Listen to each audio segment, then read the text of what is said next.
Welcome to the Banker Lamp. Please enjoy the video. You'll begin by confirming prerequisites so the linking works smoothly. Open Revolut and make sure your account is verified. This prevents declines later. Once done, enable NFC on your phone and open Google Pay with the same Google account you use day to day. Make sure Revolut app is updated. Older builds won't expose card setup. Now tap the Revolut card view and locate the Add to Google Pay option. Start that flow so you can grant permissions and proceed to tokenization. You'll now carry out the core linking steps. Select Add to Google Pay in Revolut and follow prompts.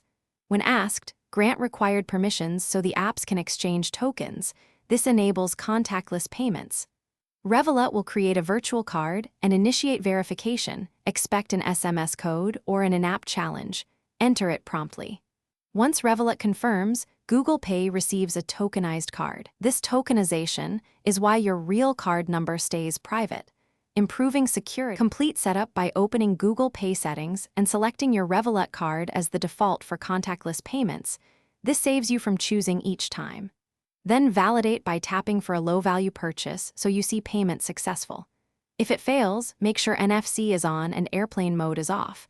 Restart both apps and, if needed, remove and re-add the card. This reset clears stuck verifications.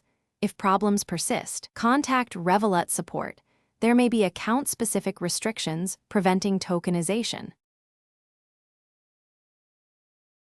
Thanks for watching. If this was helpful, leave a like and consider subscribing. See you next time.